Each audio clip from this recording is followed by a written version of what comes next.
Hold up. Wait a minute. This is Carla Renata, aka the Curvy Critic, and I shoot straight from the hip. Yeah, you know I'm always shooting straight from the hip.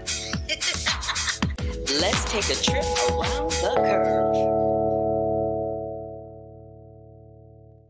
Hey everybody, I am so sorry about that. I was having some technical difficulties. I was trying to figure it out. Y'all could hear it was an echo, it was a mess. Anywho, I'm back. I got it together now. Whew. Okay.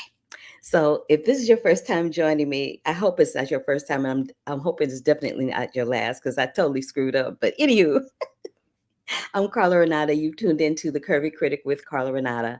And yeah, so we got a lot of things to talk about today. I went to D23 for 2 days. I'm heading out the door to go there again, but I'm going to give you a recap of that before I get into it. And I usually tell you what I did before the week before, but give me a big thumbs up and click the bell for notifications if you're on YouTube. If you're watching this via LinkedIn or you're watching it via Twitter, subscribe to the channel because you never know who you're going to see, who you might get, what might be happening, and all the things. So there's that. I'm just going to fix something real quickly before I continue talking. Yeah, there we go. Okay. So hopefully I fixed everything and we're back on track. Yay. All right.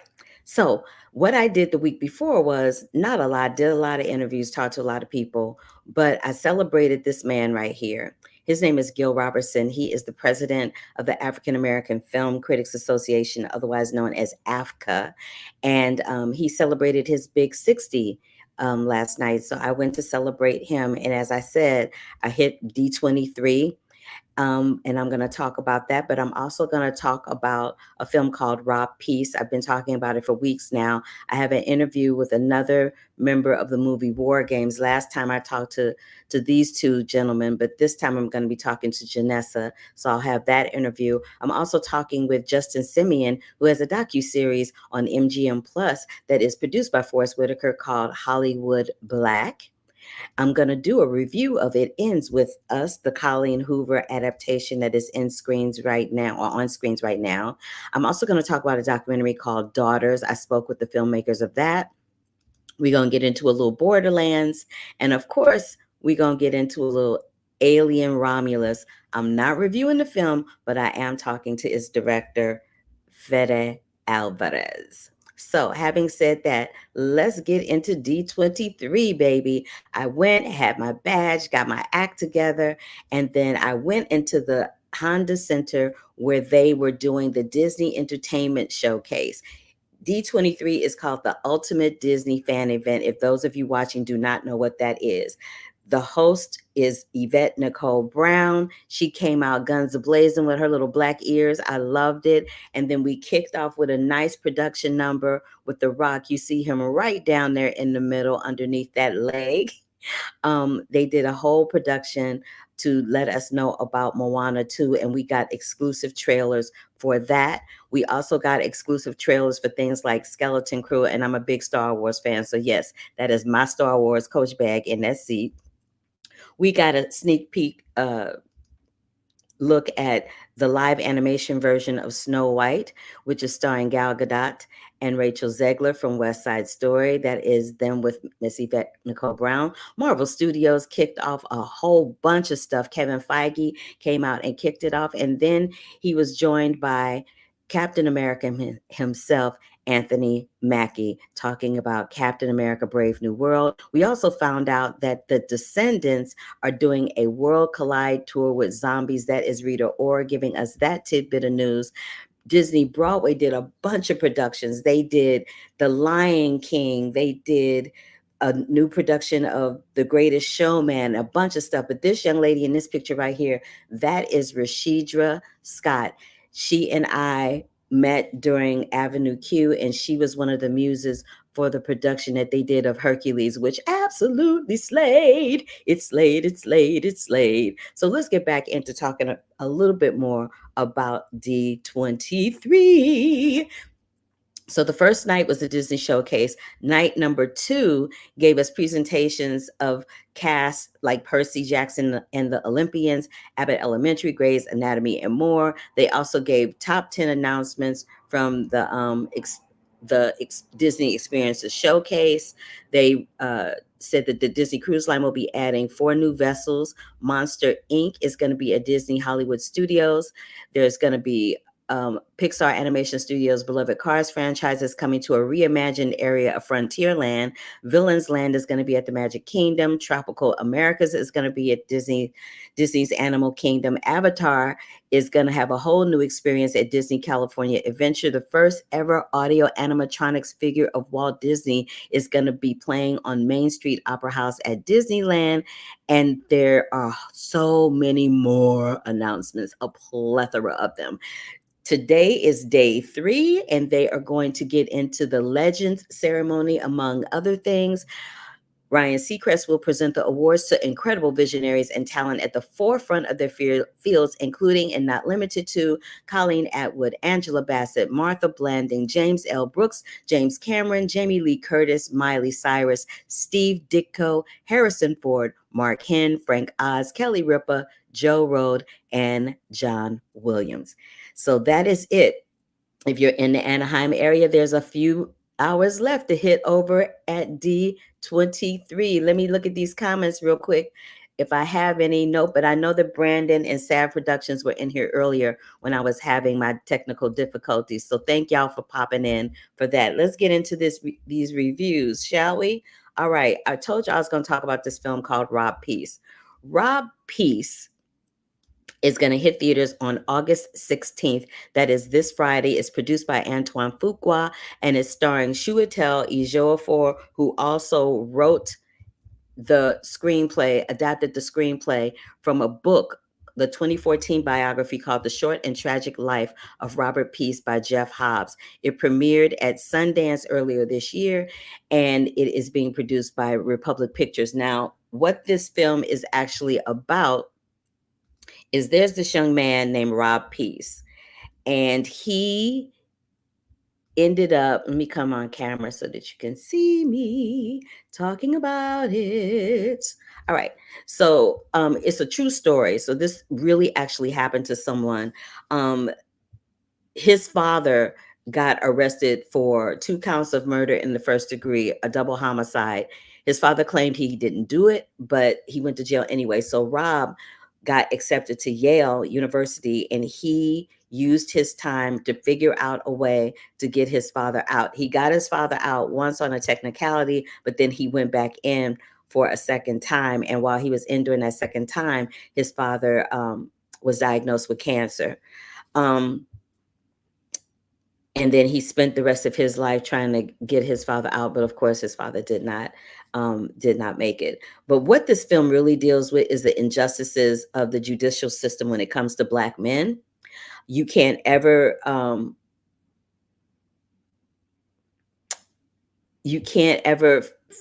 look around a direction if you stand by your people. You can't ever be facing a different direction if you stand by your people ever. And that's the big message.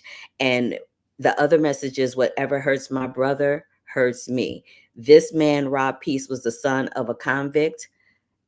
And if he had not gone to Yale, being the son of a convict would have been the only way he'd seen himself. So his mom made sure that he went to school. Science helped him navigate challenges he faced. Science helped him organize results coming from the collection of analysis data and interpreting and reaching conclusions.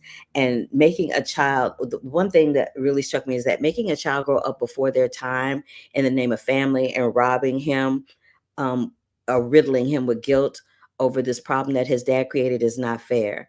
And the film has a very surprising ending. I don't want to ruin it for you by telling you what happened, but it does have a very surprising ending, and you will be flabbergasted at how this all turns out. Like, you'll seriously be flabbergasted at how it all turns out. All right, so Hollywood Black. Hollywood Black is produced by Justin Simien and Lena Waite, and it is a docuseries based. Oops, what that? How did I do that? It's a docuseries based on a book another book written by Donald Bogle. If you don't know the name Donald Bogle is a very well-known and respected film historian. And so this documentary of his, Hollywood Black, is going to be streaming on MGM Plus, and is dealing with, it's a 4-part docuseries chronicling a century of Black people in film. So one of my favorite things that happened during the course of it is this quote. But instead of telling you all of that, I'm just going to let you take a look and a listen, because I talked to Justin Simien, the director. So take a look and a listen to this interview with Justin Simien, the director of Hollywood Black. Hi, Justin. Hey, Carla, how you doing? I'm good, dude. Excellent. So first of all, Donald Bogle is one of my favorite authors ever. I did my thesis at Howard on one of his books. Nice. So I was really excited that you were doing Hollywood Black. Me too. I love him so much. Isn't he the best? The best. The absolute best. I loved I watched the whole thing. I binged it because I would go, okay, I'll watch one. And then I was like, okay. And then I just watched all 4 of them at the same time. Great. That's great. I just had to keep going. But what I really want to find out from you, you had a nice package of people that you had as talking heads for the doc. Well, yeah. Why were there no Black female film critics, dude? I actually really think that there's a conversation to be had with Black film critics en masse and Black filmmakers that never gets to be had. But this was sort of, we had very limited time, very limited slots. And I think Elvis is in there because he is a critic, but he made one of the very few documentaries about Black film. And I know. I'm not Black enough for you, I think is what it is. Yeah, and I had to talk to him about some of those things. So, my apologies, and mea culpa in terms of that. No apologies needed. And no apologies needed. But as a Black female film critic, that was going to be the first question I was going to ask you. I'm glad you asked it. Look, there was so many folks we didn't get to talk to, but I'm glad we got at least a quorum. It's all good. And then there was a moment where they were talking about watching some of these films like a Claudine or a Sparkle or some other films, watching them with a completely different generation. I watched Claudine with a whole new generation. They were having none of it. So I just wanted to share that with you. And that's a whole thing we can have on the side when I have more time. But I also wanted to ask you about this quote. Melvin Van Peebles gave a quote to Reggie Hudlin where he said that trouble is opportunity in work clothes. What does that mean for you now on the other side of your doc? Oh, gosh, it's something, it was such a beautiful quote.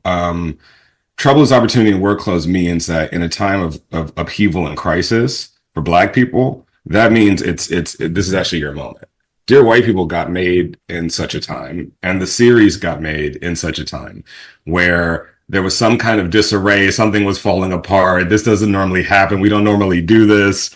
And I was able to get something through that felt frankly impossible, the moment before and the moment after. And I think right now, with Hollywood trying to reconfigure itself, figure out how to make money in this new era of streaming, lots of things are just getting no from the big major gatekeepers. But the truth is that the gates being kept are rotting away, they're rusting away. And before they rebuild them, this is a great time to just get kind of delusional about whatever your project is or whatever the thing is that you're trying to get made and put out there.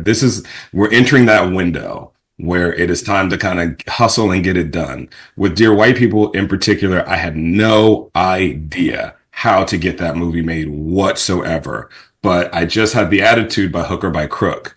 And you just did what you could do that next day. And eventually we found a way to get it made. And I feel that time is among us again for all kinds of new forms of expression, especially Black expression. Another thing that you said is in the very beginning, in the first episode, when you said, we fade in from Black, we fade out to Black in film, and Black is everywhere. I just needed to tell you, I loved that that's how you started the film, because it set everything up so beautifully moving forward. That's my time, Justin. I'm serious. We could have a whole conversation like this for an hour because there's so many more questions that I have. We could. But I always appreciate you giving me your time. You're always so gracious with it, and I want you to know that that's never lost on me. Oh, my pleasure, Carla. It's so good to see you again. Good to see you too. All right. Bye Bye. bye. So one of the things that I really love about this doc before I move on to the next segment is that he breaks it down all the way back to Birth of a Nation, which I saw at Howard University. It was one of the first older cinematic classic films I saw as a student at Howard. He breaks it all the way down within an inch of his life. And if you are a cinephile like I am, watching Hollywood Black is worth it to watch that. It's worth it to find out about Donald Bogle, Howard Michaud. They talk about Holiday Inn, another one of my favorite films, and the blackface segment and how blackface originated and what that really means. But in essence, it really talks about what is a Black film. And it watches film through the decades, and it shows how it has evolved, yet kept us stagnant until Black Panther. So again, check out Hollywood Black on MGM Plus. Okay? All right. So let me get my notes together here, and we will move on with the show. We talked about Rob Peace. All right, so I did an interview a few weeks ago with these people, Jesse Moss and Tony Gerber. Sorry, I didn't mean to do that. Jesse Moss and Tony Gerber from this film War Game, rather, singular. And it talks about a lot of different issues. They put us in the Situation Room. There's a whole lot going on. But they also talk about this organization called Vet Voice. And I spoke with one of the subjects in the film, Janessa Goldback, and she breaks it down from a veteran's point of view. So take a look and a listen to this interview with Janessa Goldback from War Game. What made you so passionate about telling this story during an election year? And let me just say that when they focused on you in the film, my heart bled for you, because you were like, I just hate to see my brothers and sisters, fall prey to misinformation. So I wanted to tell you that before you answer the question. I appreciate that. Thank you very much, Carla. Yeah, for me, it's a personal thing. I served for 7 years as a combat engineer officer in the Marine Corps, and I've seen the disproportionate number of veterans and folks who are in the military who've participated in things like the January 6th insurrection. We know it's a fact that veterans and active duty troops are being disproportionately targeted by these extremist groups because veterans have such respect and appeal across party lines in our society. And so that makes us incredible vectors for dis and misinformation. It also makes us really powerful messengers for ideological information, whether that's someone like Michael Flynn, who really inspired a lot of people to participate in the January 6th insurrection, or others. And so for me, it's personal. Like, I don't want to see people go down that path and then wind up in prison, or worse, harming someone, or harming our country's security. But also, in the film, you'll hear me talk about my own father, who now subscribes to conspiracy theories. And I think one of the things that makes me very hopeful about the film in particular is a couple of weeks ago, my dad and I sat down and we actually watched the film for the first time together. And I was incredibly nervous about how he was going to feel. I mean, of course, he had to give me permission up front to, use his picture and his name in the film, but which he did. But he actually really liked it. He thought it was a really interesting experiment in leadership, and he enjoyed kind of seeing behind the scenes of how decision makers make decisions. He obviously had a lot of criticisms about how they made their decisions, but I hope that can serve as an entry point for other families like mine. Girl, you a brave one. Was your father in the service too? No, he was not, which also is makes it even more frustrating when he has conspiracy theories about how the military works that he's telling me about. I'm like, okay, That is hilarious, because my father was in the Marine Corps, so Semper Fi, do or die, girl. Semper Fi. I always feel the need to apologize to the children of Marines. I know how we can be. You already know. But I seem to be doing okay. You're doing great. But I want to talk a little bit about Vet Voice and how you guys got together. Yeah, so like I mentioned, we're a national veterans advocacy organization. We represent about 1.5 million vets and military families nationwide. And our main goal is to help veterans have a voice in their communities and in our democracy. So that might mean, they get in touch with us because there's something happening at the local level they want to influence and they maybe want to learn how to organize. Or there's a big piece of federal legislation that impacts them and their families, and we bring them out to Washington, D.C., set them up with meetings, et cetera. And that ranges across a variety of issues. Some of the issues we work on are traditional veterans issues like housing, homelessness, healthcare, but also things like reproductive healthcare, access to abortion. These are things that impact vets and military families every day, and our voices really matter in those conversations. But increasingly, over the last few years, we've been really concerned about the rise of extremism in society and the slide towards authoritarianism. And it's just in direct conflict with our values as those who have pledged an oath to the Constitution and really believe that everyone has the right to vote, has the right to participate in our democracy, and do so in a way that is free of political violence and threat. And so we wanted to do something that would address this growing issue from people who are, members of the veterans community, and to do it in a way that not only produced learnings that we could share with the government and share with Congress, but also gave everyday Americans a way into the conversation and a way to understand some of the things like the Insurrection Act that might be a little esoteric if you're not in this every day, but really have increasingly may have a very scary role in people's lives. We have a major presidential candidate with a platform, Project 2025, that encourages the president of the United States to use the Insurrection Act to send active duty military into politically opposing governors' states against their will, or use the active duty military to deport people who are potentially here illegally. That is a massive break from how our society has viewed civil military relations since the founding of this country. And it's very important that people understand what that is and how they can sort of have a conversation about it. Thank you for breaking that down for me. You seem to be a perfect example of someone who went to battle for our country and came back and is still fighting for the country. And I can't say that about everybody, as I'm sure you can't, but it's nice to know that there are people like you and people that are like-minded like you that still have a passion about democracy and what the United States of America stands for. Having said that, I noticed that you have a little bit of a news background, and I just wanted to find out, what is it with that background? What is it that keeps bringing you back to putting our government on blast and trying to hold people accountable from a cinematic point of view? Because from where I'm sitting, it seems like that's what you're doing. And I know that that's the biggest way to reach the masses, to get that story out there. But I was just interested to know, what your point of view was on that subject. Yeah, well, I think democracy only works when you have engaged, active, motivated, fired up citizens. Otherwise, the government will either do nothing or they'll just do what the people who are there want to do.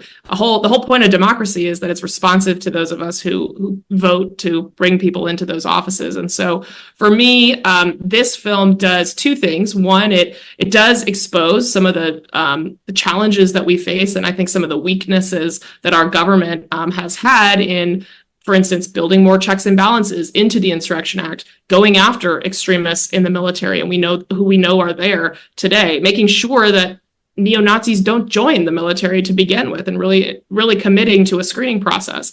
But also, I think it's very hopeful because throughout the film, you see people from both sides of the aisle coming together who might have very different political beliefs on a number of subjects, but are clearly very committed to ensuring the United States of America, our experiment in American democracy, continues for hundreds of years to come and gets better, not worse. And so I think that you don't often see that portrayed on film. You might see the action and the buildings being blown up in a movie like Civil War, but you don't see the people behind the scenes who are really genuinely, with humility, trying to solve tough problems in challenging, dynamic environments with the best and often imperfect information that they have. And so I hope that people will see that and not just kind of tune out or become cynical about government, but will really see it as an invitation to become more involved, maybe even potentially to run for something themselves, because that really is what makes this country great. I think another thing that you see that audiences have brought up in our sort of post-screening conversations is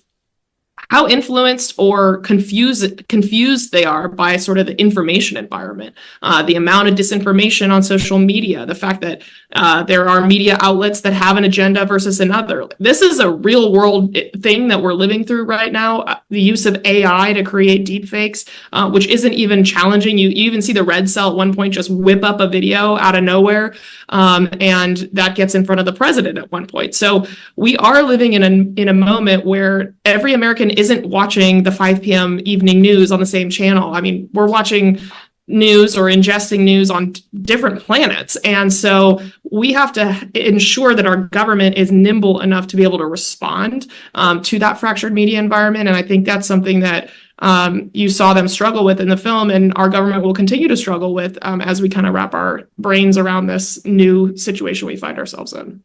I think the way you've explained this is absolutely fantastic. And I want to thank you for taking the time to talk to me about it today. As I'll say a fellow Marine, I'm not one, but my daddy is. Absolutely, part of the family. But you know what I mean? I really appreciate you taking the time, because when people see this and they listen to it, they will be a little more informed than they were before they tuned in. So thank you again for your time. Thank you, Carla. I really appreciate it. Again, you guys, it is called War Game Film. You can check your local listings to find out where it is playing near you. I highly suggest that you check it out. And for this reason, if nothing else, we are in an election year.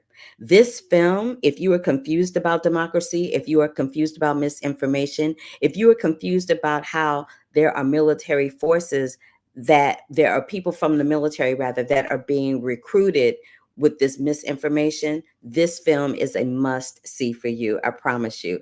All righty, Daughters. Well, actually, before I get into Daughters, let's get into it. It ends with you. Ends with us, rather. I love this movie. Okay, let me talk about it.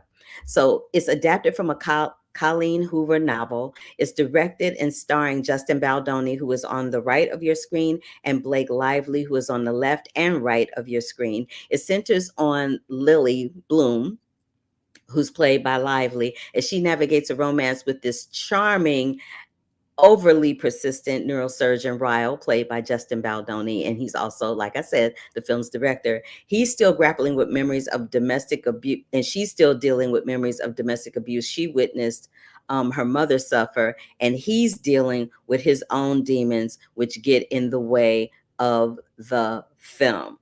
Let me tell y'all about some It Ends With Us, honey, because it was a lot.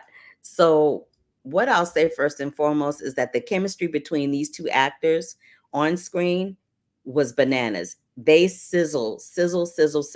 And from everybody that I've heard from that's read the book, they say that the book is right in tandem with the film. This film is so good. It does not suffer from one iota of a second from the beginning to the end. You fall in love with Lily. You fall in love with Lily and Ryle's relationship. If you're a girl, you're like, oh, it's like that Cinderella complex thing. But this is the thing that you should learn. It is never okay to hit someone. It's never okay to hit a woman. I don't care what the circumstances are. I don't care why you feel you need to do it. I don't care if it's by accident. It's never okay.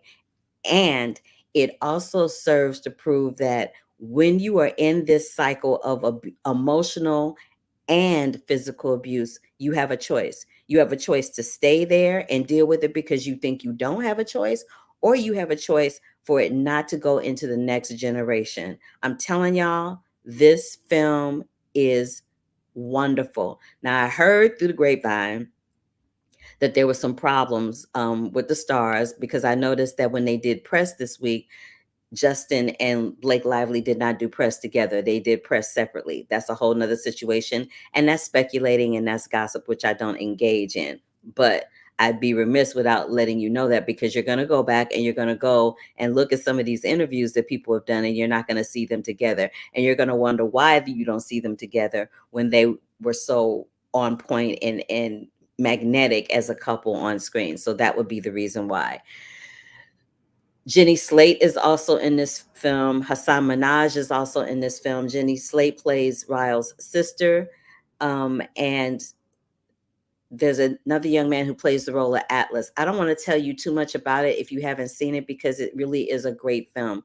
But it's a film about this woman, for all of the reasons that I said, having all these different things, but then she has a choice, and one of her childhood friends helps her make that choice. So again, It Ends With Us is in theaters right now. You don't want to miss it. It is a definite must see. It Ends With Us.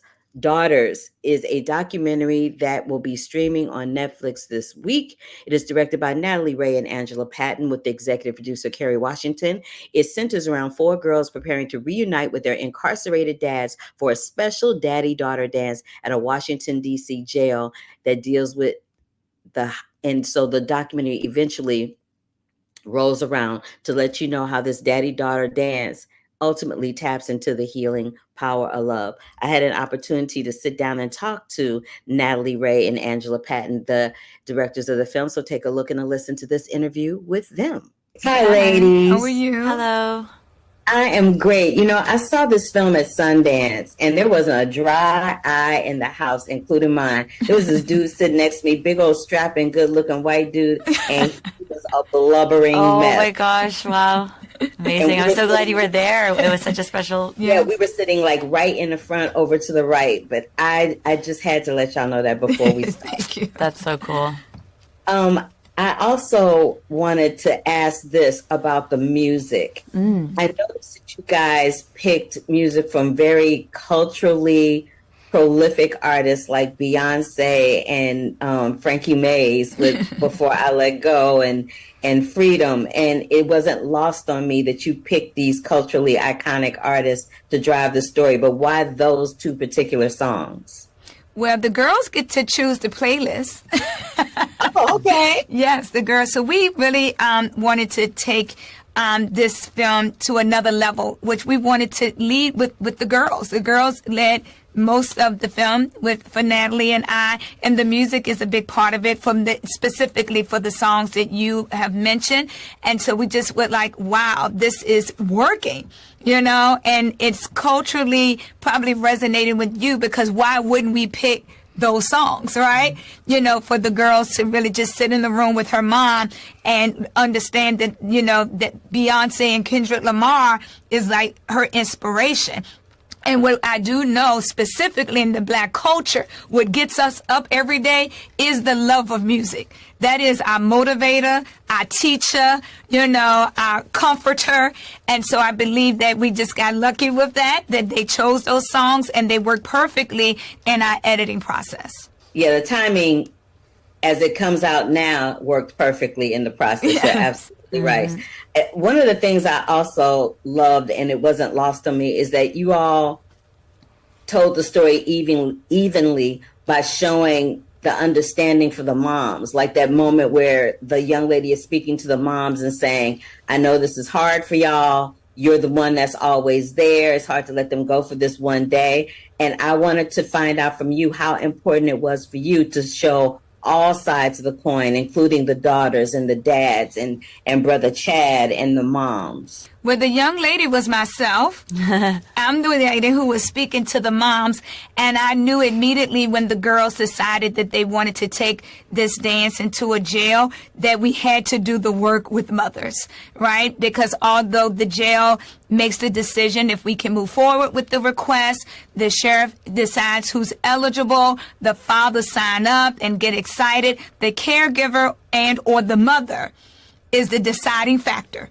Right. Mm-hmm. And so we also know that they are usually the ones holding it down in the home. And it can be really, you know, challenging to make a decision like that because of heartbreak, you know, trust, honesty, and whatever else is going on, specifically anger. right? And wanted to protect their children. And so we need to have that conversation, and we need to let them know that we're here to support them too. And I think it was important for us to celebrate them because we understand the difficulties of moving forward, especially since they can't be there and continue to protect for those 4 to 6 hours if their daughters are having this special bonding moment with the father who's not going to return home anytime soon. I wanted to talk to you and ask this for both of you. What does the power of touch mean for you coming out on the other side of this documentary? Such a beautiful question. Yeah. I didn't know going into it that this would become such a central theme, and it grew with momentum as we went through the project. So at the beginning, talking to the daughters and the fathers about what they would like to change about their situation, every single person was saying, I just want to be able to touch them.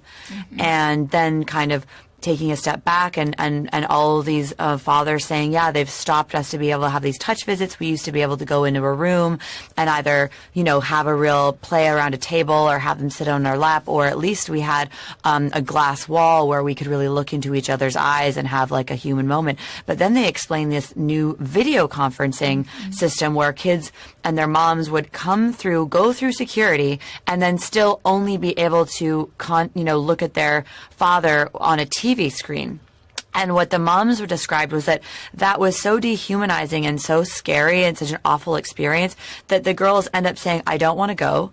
And then at home, they could do it on an iPad, but only if they paid money. So then they're getting charged money for text messages and FaceTimes, which again are just not that in-person experience. So it kind of actually decreased and increase the separation because it wasn't something that was fulfilling to the kids.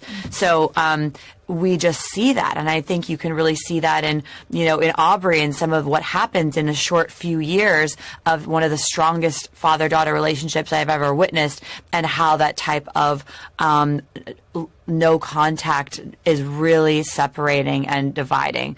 And then kind of digging into that theme just as a filmmaker and an artist, you really think about that is like the number one love language of children. Infants will die without being held. And so that became such a thread in terms of like what we looked at and how we saw the memory sequences and everything like that through the film. Cool. In wrapping it up, I want to say, sister, I'm sorry I didn't recognize you. You look real different today than you did when I saw you at Sundance. So please accept my apologies on that. No apology necessary. You know how we do our hair. Listen, but I wanted you guys, this touched my heart so much. And I have been profoundly changed as a result of witnessing it. Awesome. I'm a daddy's girl. My dad was in the Marine Corps, so he was gone a lot. Mm-hmm. And I, like everybody else, was a blubbering mess when I saw this in January. And I hope that even more eyeballs and more audiences get to see it and be touched in the way that I was. So thank you for your time. Thank you so much. Much sharing appreciated. that. Thank you so much. Thanks. All right, bye. Again, you guys, Daughters is going to be on Netflix. You don't want to miss it. Watch it with your dad if your dad is still with you. Watch it with some dads that you know. Have a viewing party. But this is a very, very special project. You don't want to miss it. Borderlands is in theaters right now, and it is based on a video game. And I had an opportunity to go to the world premiere here in Los Angeles. Basically, let me just break it down for you. So Lilith, who's played by Cate Blanchett, is an infamous bounty hunter with a mysterious past. If you played a video game, you already know what I'm about to say. But for those who don't, she reluctantly returns to her home, Pandora, the most chaotic planet in the galaxy. And her mission is to find the missing daughter of Atlas, who's played by, who is the child played by? Oh, sorry, I lost my place. Anyway, she's trying to find the daughter of Atlas, who's played by, and the universe's most powerful SOB. So that is the gist of Borderlands. But then here's another explanation, which I kind of liked. So it says that Lilith forms an unexpected alliance with a raging team of misfits. Roland, played by Kevin Hart, a seasoned mercenary on a mission. Tiny Tina, played by Ariana Greenblatt, who you remember from the Barbie movie, a feral preteen demolitionist, And Tina's muscle-bound protector, Dr. Tanis, is Jamie Lee Curtis, and an oddball scientist who's seen it all, and Clapback, which is kind of like the it's like the R2D2 of the Borderlands world, voiced by Jack Black. This is what I will say. There were a lot of similarities to Star Wars for me for this Borderlands thing. And I know a bunch of people didn't like it. I'm not a gamer, so I went into it with a fresh pair of eyes, and I kind of dug it. I really, really liked it. I had a lot of fun. The production design is off the chain. The costumes are off the chain. It's very high octane, although it does dip a little bit in the middle.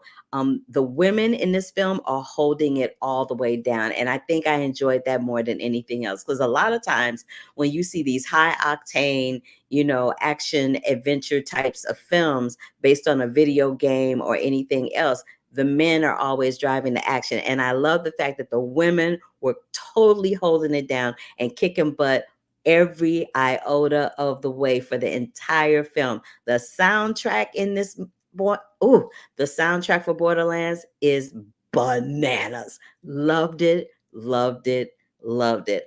I loved it. I might be in the minority, but I loved it. I'm just saying. Okay, so that is Borderlands. It's in theaters. Why don't you do me a favor? Check it out. Tell me what you think, and then we'll come back and have a conversation about it at a later date, okay? But again, y'all, that is Borderlands. It's in theaters right now. There is the cast with Miss Ariana Greenblatt right in the middle, and my girls flanking on each side, Miss Kate Blanchett and Jamie Lee Curtis. And let me just tell you, Borderlands is worth the CC just for Kate Blanchett. That's all I'm saying. Alien Romulus is coming to theaters this week, people. I will go see it tomorrow or Tuesday, I believe. I saw a sneak peek of it. I can't tell you what I saw, but I did see a sneak peek of it, and I was riveted. I am not a horror girl, as I say all the time. I'm not big on horror films, but I do like thriller films. Aliens, though, is kind of borderline horror, but it's the kind of borderline horror that I can kind of sort of deal with, although I did jump and watch the movie like this a lot, watch the clip a lot like this. So sad. Anywho, moving on. Alien Romulus has a director named Fed Alvarez, and I was gracious enough to be allowed, the studio rather, and Fed were gracious enough to allow me to speak to him. So take a look and listen to this interview where he literally called Aliens Romulus Star Wars' evil little sister. It made me holler out loud. The one thing I wanted to ask you about, which I'm fascinated, is I wanted to talk to you about shooting the monster due to the scope and the size and the amount of them, especially underwater. Could you just speak to that for a second for me? Sure. Well, it was very challenging, I tell you that. I mean, mostly it's because I put myself in this situation, me and the crew and everybody, that we were going to go with the rule that if we could build it and do it for real, we'll do it for real. And you're going to do it all the time. There's sometimes that you need more digital effects depending on the scene, but for most part of it, of the movie, where we put ourselves in that situation of having to deliver practical effects and put something on the day that the actors could see it, interact with it.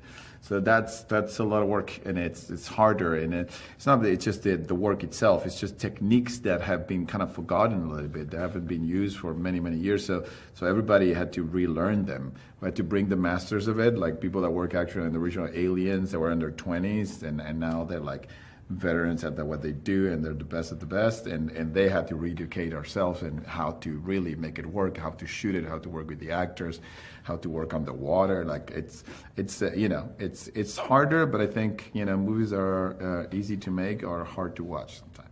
I love how you were like, they worked in their 20s and now they're veterans. I love how you didn't call them old. I appreciate you for that. We hate that word, people of a certain age range. So thank you for not going there. I appreciate that.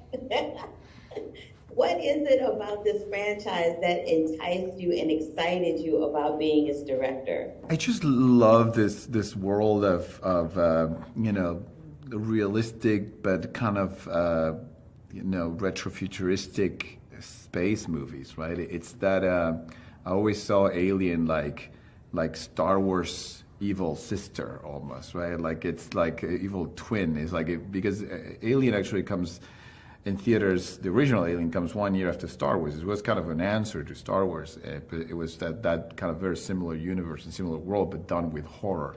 So I think as long as Star Wars keep making movies, like Alien keeps coming out as an answer to it.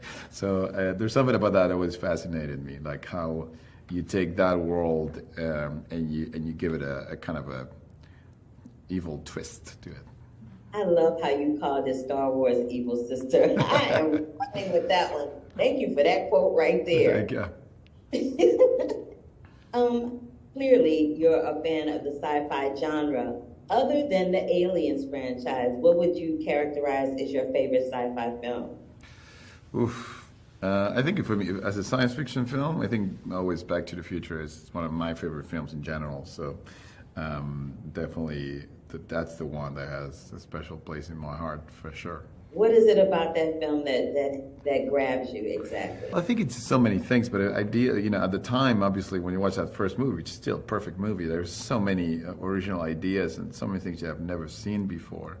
And though for the filmmakers, there was a lot of ideas they borrowed from other movies, and it was a combination of things. For me, at least, it was all new. Just like I expect to happen with this film for a new generation as well. For some of us, we've seen some of the ideas, some of the scenes, we know what's going to happen. But there's a new generation that might have not seen any of the other ones, and they will be exposed to all these great ideas from science fiction, all packed in 2 hours on this movie. So that's why I think the more science fiction can blow your mind with with ideas and concepts that you've never seen before is when it's more effective, right?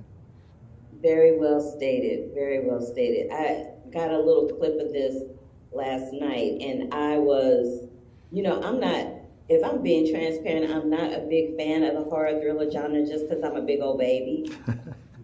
And I literally came home last night and was like seeing stuff in the shadows. I'm like, blessed. I didn't sleep well last night at all. Thank you for that, Mr. Alvarez. You're welcome. Thank you so much.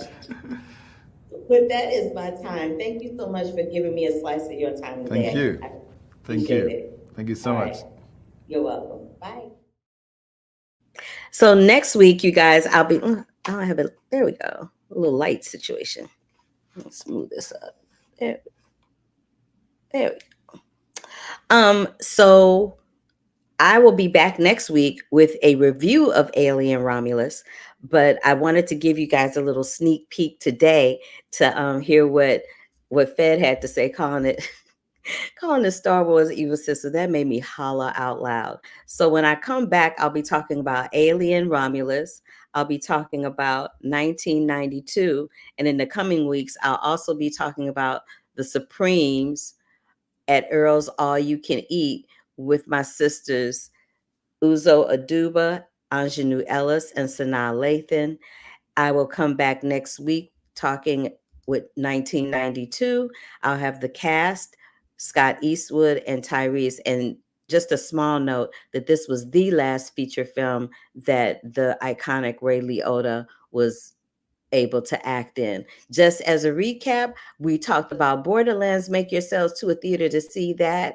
Daughters is going to be streaming on Netflix. It Ends With Us is in theaters. Hollywood Black will be streaming on MGM Plus. Go see War Game to be educated while we are in this election cycle. Rob Peace is coming to a theater near you. And of course, you have a few more hours left to check out D23 in Anaheim. D23. I am headed there right now as we speak. All right. So I think that pretty much does it for me this week. And that crawl underneath my face is the site where you can see all of my written reviews. If you want to go to my YouTube channel, if you're not already on the YouTube channel, you can catch all of my interviews in their entirety, right here, in addition to the written ones right there. Okie dokie. Okie dokie. All right, you guys. I know it's been a while since I have given you an around the curve, but y'all, I've had so many interviews and movies to cover. I just ain't had the time. So there you have that. Anywho, I will come back next week with a review of Alien Romulus, like I said, and I am looking forward to see you all then. Love, peace, and hair grease. Until the next time, deuces.